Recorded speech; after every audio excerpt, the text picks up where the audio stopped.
और अब आपको ब्रेक के बाद सीधे लखनऊ लिए चलते हैं, जहां बाइक सवारों की रैली का फ्लैग ऑफ कार्यक्रम है और वहां सीएम योगी आदित्यनाथ पहुंचे हुए हैं।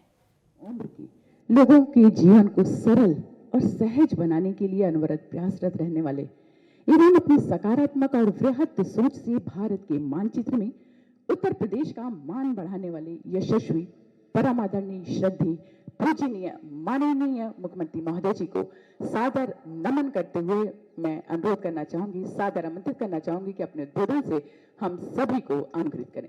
जोरदार तालियों के माध्यम से अभिनंदन, वंदन, स्वागत।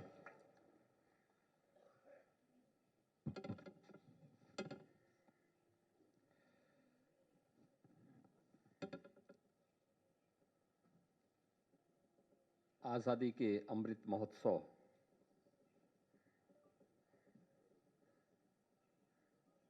के अवसर पर राष्ट्रीय एकता दिवस के आज के इस कार्यक्रम में 75 जवानों को काकोरी शहीद स्मारक के लिए रवाना होने के आज के इस कार्यक्रम में मंच पर मेरे साथ उपस्थित मेरे वरिष्ठ सहयोगी प्रदेश के विधि एवं न्याय मंत्री श्री ब्रजेश पाठक जी, प्रदेश के मुख्य सचिव श्री राजेंद्र कुमार तिवारी जी, अपर मुख्य सचिव गृह श्री अवनीश अवस्थी जी, प्रदेश के पुलिस महानिदेशक श्री मुकुल गोयल जी, प्रमुख सचिव राष्ट्रीय एकीकरण श्री जितेंद्र कुमार जी, लखनऊ के मंडलायुक्त, पुलिस आयुक्त, जिलाधिकारी समेत सभी प्रशासनिक अधिकारीगण, मीडिया के सभी प्रतिनिधिगण, आज पूरा देश भारत की स्वतंत्र भारत की एकता और अखंडता के शिल्पी सरदार वल्लभ भाई पटेल जी की पावन जयंती के कार्यक्रम को बड़ी श्रद्धा के साथ, बड़े सम्मान के साथ आयोजित कर रहा है। इस अवसर पर सरदार वल्लभ भाई पटेल जी के प्रति अपनी विनम्र श्रद्धांजलि अर्पित करते हुए राष्ट्रीय एकता और अखंडता के लिए उनके योगदान का स्मरण करते हुए उन संकल्पों के साथ जुड़ने की एक प्रतिज्ञा ले रहा है,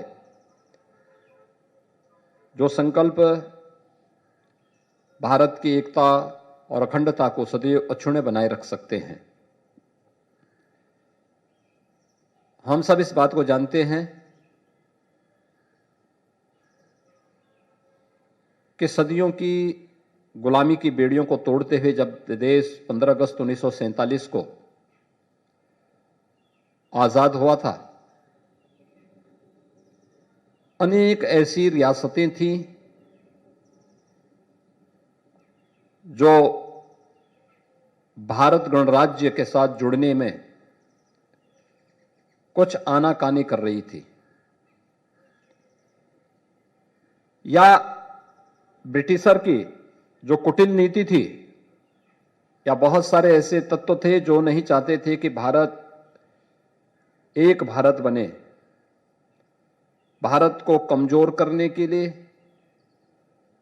उस समय उन्होंने बहुत सारी रियासतों को अधिकार दिया था कि ये उनकी मर्जी से होगा कि वह भारत में रहना चाहते हैं कि पाकिस्तान में जाना चाहते हैं या वे स्वतंत्र रहना चाहते हैं। तमाम प्रकार के उनके सामने उस प्रकार के विकल्प छोड़ करके, और जो लोग भारत की एकता से चिंतित थे,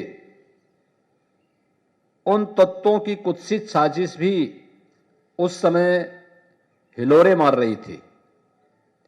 लेकिन अपनी सूझबूझ, अपने दृढ़ प्रतिज्ञ भाव के साथ प्रखर राष्ट्रभक्ति भक्ति का परिचय देते हुए सरदार वल्लभ भाई पटेल ने उस समय भारत के गृह मंत्री के रूप में, उप प्रधानमंत्री के रूप में उन्होंने उस समय पूरे भारत के एकीकरण के लिए जो अभियान चलाया, वह स्वतंत्र भारत के एकता और अखंडता के शिल्पी माने गए। आज उनकी पावन जयंती है। यह वर्ष भारत के आजादी का अमृत महोत्सव का वर्ष भी है।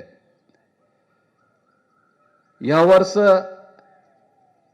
देश की आजादी के लिए अपने को बलिदान करने वाले चौरी चौरा की ऐतिहासिक घटना के उन सभी बलिदानियों की स्मृति की शताब्दी वर्ष भी है। हम सब जानते हैं कि 4 फरवरी 1922 को गोरखपुर के चौरी चौरा में देश की आजादी को लेकर के वहां के स्थानीय किसानों ने, मजदूरों ने, नागरिकों ने एक बड़े अभियान को आगे बढ़ाया था। देश के क्रांतिकारियों से प्रेरणा लेकर के उस समय कि उस राष्ट्रीय चेतना को जागृत करने वाले चौरी चौरा कांड के रूप में भारतीय इतिहास में उसे स्थान मिला। तो चौरी चौरा के ऐतिहासिक घटना का भी शताब्दी वर्ष है। स्वाभाविक रूप से आजादी की लड़ाई और आजादी से जुड़े हुए ये महत्वपूर्ण तिथियां हम सबको अपने सनातन और पुरातन राष्ट्र को एकता के सूत्र में बांधने के लिए हमें निरंतर प्रेरित करता है। सरदार वल्लभ भाई पटेल जी की ये पावन जयंती 2014 से पूरा देश राष्ट्रीय एकता दिवस के रूप में इसलिए मनाता है। मैं आज के इस अवसर पर भारत माता के इस महान सपूत को विनम्र श्रद्धांजलि अर्पित करते हुए यहां से काकोरी की वह महत्वपूर्ण घटना जिसने देश की आजादी की लड़ाई को एक नई ऊंचाइयां दी, जिसमें पंडित राम प्रसाद बिस्मिल, ठाकुर रोशन सिंह, अस्फाउल्लाह खां, चंद्रशेखर आजाद और तमाम अन्य ऐसे महान क्रांतिकारी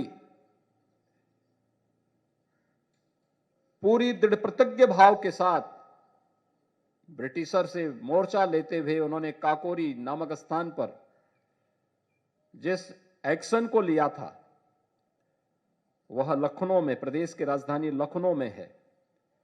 आज के इस अवसर पर यह हमारे जवानों 75 जवानों का आजादी के अमृत महोत्सव यानी 75वां वर्ष है। 75 जवान यहां से मोटरसाइकिल के इस शोभा यात्रा के साथ यहां से काकोरी के लिए रवाना होंगे। काकोरी में इन्हें वहां पर प्रदेश शासन की ओर से रिसीव किया जाएगा। काकोरी के उस ऐतिहासिक घटना के लिए जिन बलिदानियों ने अपना योगदान दिया था उन्हें वहां विनम्र श्रद्धांजलि अर्पित की जाएगी। मैं इस अवसर पर एक बार फिर से सरदार पटेल जी की स्मृतियों को नमन करते हुए आजादी के सभी बंधुओं को जिन्होंने देश की आजादी के लिए अपना सर्वस्व न्यौछावर किया था, उन सबको विनम्र श्रद्धांजलि अर्पित करता हूं। धन्यवाद। जय हिंद। बहुत बहुत धन्यवाद। एक बार जोरदार तालियों के माध्यम से अभिनंदन वंदन स्वागत।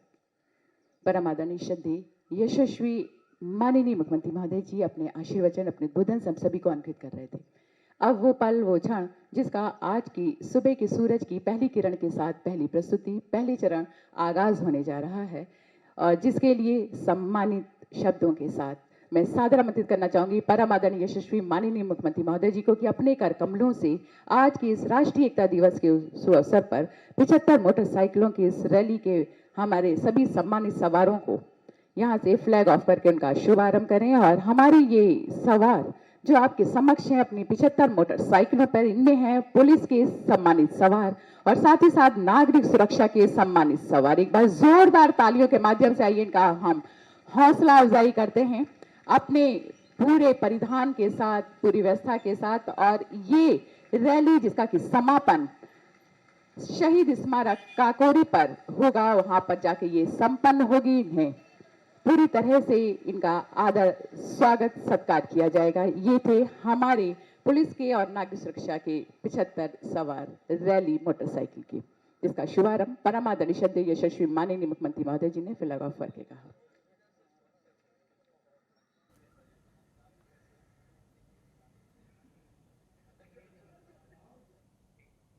तो आपको लखनऊ से तस्वीरें दिखा रहे थे जहां पर 75 बाइक रैली कार्यक्रम का फ्लैग ऑफ किया है सीएम योगी आदित्यनाथ ने। और अब आपको सीधे लिए चलते हैं केवड़िया, जहां पर गृह मंत्री अमित शाह इस वक्त मौजूद हैं।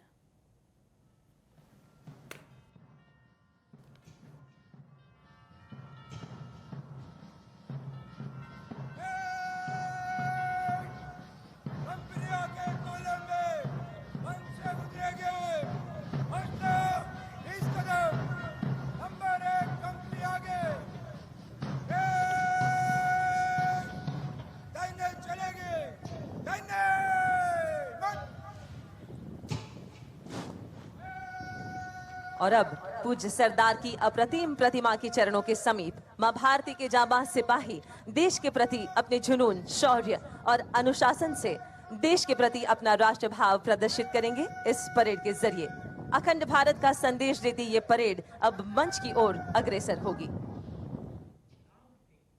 तो केवड़िया की तस्वीरें आपको दिखा रहे हैं जहां पर सभी राज्यों की पुलिस परेड करती हुई नजर आ रही। फिलहाल यहाँ वक्त एक छोटे से ब्रेक का है, जल्द लौटेंगे। आप देखते रहिए नेटवर्क 10।